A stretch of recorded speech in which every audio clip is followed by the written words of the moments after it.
Halo semuanya, perkenalkan nama saya Stefani Putri Hanoe dengan NIM 24059111177 dari Fakultas Kedokteran Hewan Universitas Udayana. Pada video kali ini saya akan menjelaskan mengenai laporan identifikasi bakteri pada praktikum 1 sampai praktikum 4. Selamat menonton.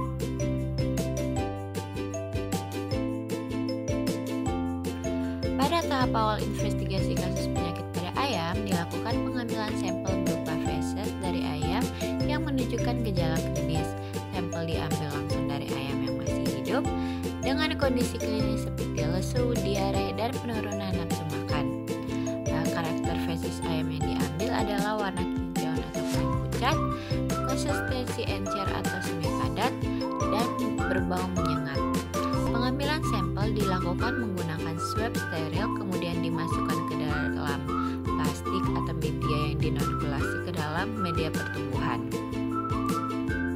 Selanjutnya dilakukan identifikasi mikroorganisme dari feses ayam sebagai bagian dari investigasi kasus pada penyakit ayam. Sampel feses ayam yang menunjukkan gejala klinis dikumpulkan menggunakan teknik aseptis. Proses isolasi dilakukan dengan cara menginokulasikan sampel ke media padat menggunakan metode Kores, kemudian diinkubasi pada suhu 37 derajat selama 24 jam. Tahap ini bertujuan mendapatkan koloni bakteri murni yang nantinya akan diperiksa secara mikroskopis dan biokimia. Berdasarkan hasil pengamatan pada hari kedua setelah mikroba dibiarkan pada suhu ruang, terlihat adanya pertumbuhan bakteri pada media agar umum dan McConkey. Selanjutnya, pemeriksaan mikroskopis dan uji identifikasi. Setelah isolasi bakteri dari feses ayam berhasil menghasilkan koloni tunggal pada media padat, langkah selanjutnya adalah pemeriksaan mikroskopis dan uji identifikasi. Tahap ini bertujuan untuk mengetahui morfologi, karakteristik gram, serta sifat biokimia dari bakteri yang berhasil diisolasi. Pemeriksaan mikroskopis dilakukan dengan teknik pewarnaan gram yang membedakan bakteri menjadi gram positif dan gram negatif berdasarkan struktur dinding selnya.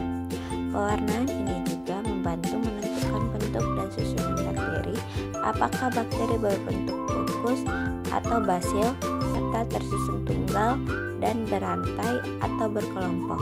Setelah hasil mikroskopis diperoleh, dilakukan serangkaian uji identifikasi biokimia yang digunakan antara uji katalase, uji SIM, uji MRVP, CITRES, dan TSI. Uji-uji ini diberikan informasi mengenai metabolisme dan kemampuan bakteri dalam mendegradasi senyawa tertentu yang menjadi dasar identifikasi spesies bakteri. Berdasarkan kombinasi hasil uji, isolasi kemudian dicocokkan dengan profil bakteri patogen yang umum ditemukan pada ayam seperti Salmonella sp. Selanjutnya adalah setelah pemeriksaan mikroskopis, dilakukan langkah selanjutnya dalam proses identifikasi bakteri adalah uji biokimia dan uji fermentasi karbohidrat atau gula-gula. Uji ini bertujuan untuk mengetahui kemampuan metabolik bakteri dalam mendegradasi senyawa tertentu sehingga dapat membantu mengenali spesies bakteri secara akurat.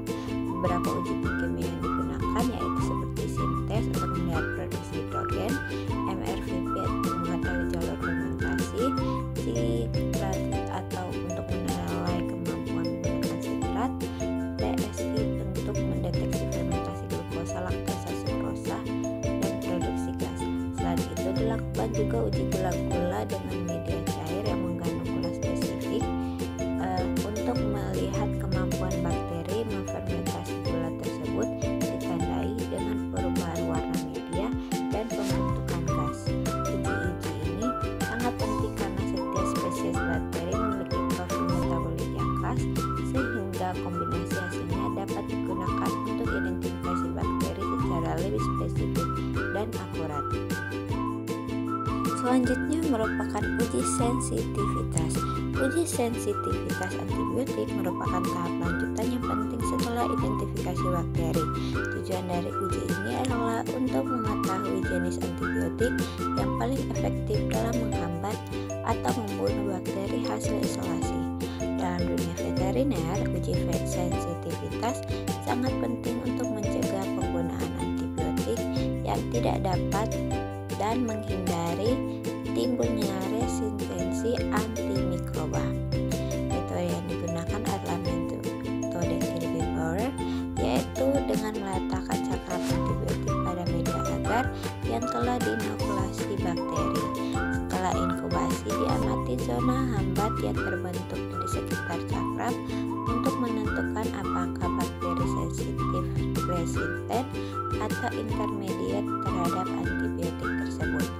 Uji ini memberikan dasar ilmiah dalam pemilihan terapi yang tepat bagi hewan ternak yang sakit, sehingga mendukung pengendalian penyakit yang lebih efektif dan bertanggung jawab. Jadi demikian laporan hasil praktikum. Terima kasih atas perhatiannya dan semoga bermanfaat.